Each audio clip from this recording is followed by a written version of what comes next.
Hello everyone, welcome to Engineered.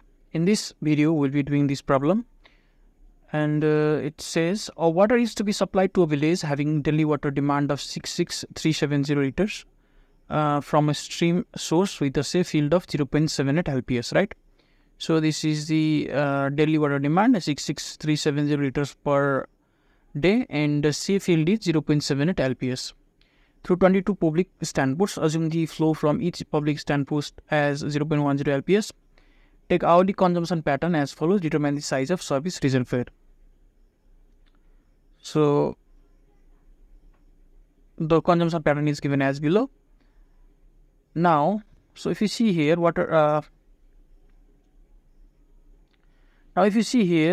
is the reservoir, and here is the supply side, and here is the demand side, right? So demand is 66370 liter per day, right? This is demand. And for the supply side, say yield is 0.78 LPS. So if we need to convert the liters per day to liters per hour, it will be this much, right?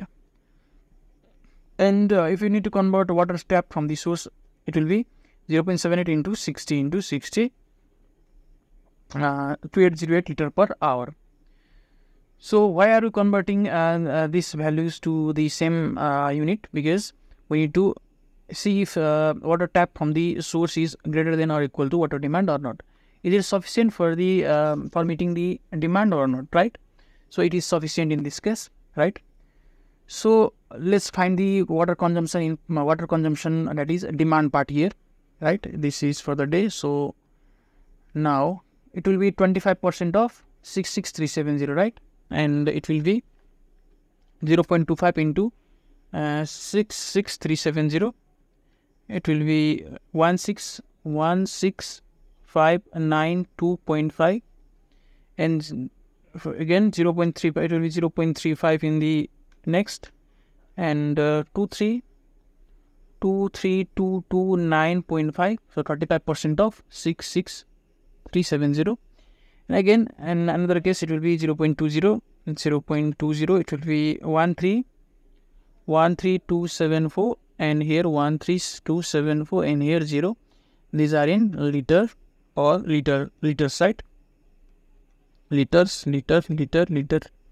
Now, for the supply part, it will be 2808 liters per hour, and we have the time frames 5, 7, 7, 12, and we can find hours from here, right? And if we multiply this value to these obtained hours, then it will be the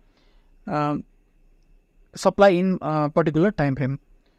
So this is the table. So 5 to 7 it is 2 hours, 7 to 12 it will be 5 hours, and consumption percentage as per the table.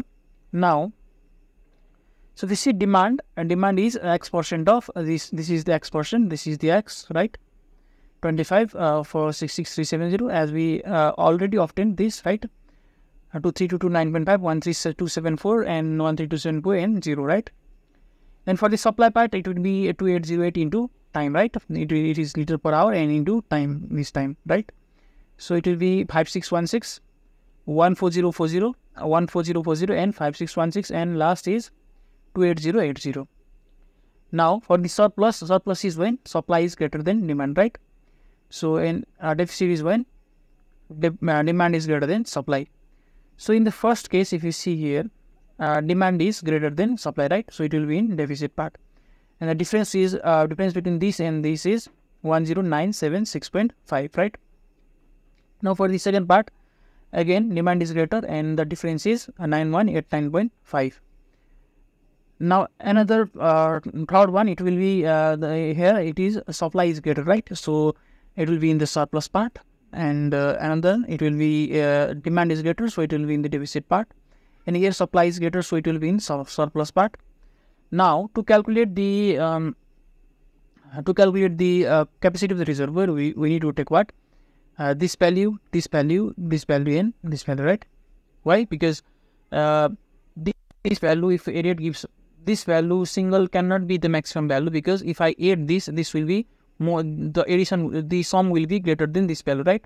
So let's assume this value is the maximum value, right? Let's go here, it will be minus 766, right? And plus, if I go here, plus 7658. So if I go from here to here to here, it will be the maximum. It will give us the maximum deficit value. So I need to take this value, this value, this value, and this value. So capacity of reservoir capacity is 1097.76.5 plus 9189.5 and minus 766 plus 7658 equals to 27058 liter, right? So let's do this through another method. So this is same. Now for the demand part and supply part, this is the same as previous table, right? So these are the values. Now for the cumulative part, the first one is same, right? And for the second one, we will add these to this and get this, right? So this one is 39822, and again if I add this, and it will be 53096. Similarly, it will be 66370 and 66370. And for the cumulative supply part, it will be 5616, 19656, and 33696. If I add this and if I add this, it will be 39312, and if I add this, it will be 67392, right? Now let's calculate cumulative surplus, and cumulative deficit. Cumulative surplus is when cumulative supply is greater, and cumulative deficit is when cumulative demand is greater. We need to find the difference, right? So in the first one, cumulative demand is greater, so the difference will be 16592.5 and minus 5616, right? The difference between this and this. So it will be 1097.6.5, and again for the second one, again demand is greater, so the difference is 20166. In the third one, demand is greater, 19400 cumulative demand. So in the fourth one also cumulative demand is greater, and the difference is 27058. In the last one, cumulative supply is greater, so we'll write in the cumulative surplus part. So the difference will be between 67392 and minus 66370. So it will be 1022. Now to calculate the cumulative capacity of reservoir, it will be the sum of cumulative deficit and the cumulative surplus minus total supply plus total demand, right? So it will be the value 27058 cumulative maximum value of cumulative deficit and maximum value of cumulative surplus minus total supply plus total demand. It will be 27058 liter as obtained in the previous method also, right? So that's it. Thank you for watching.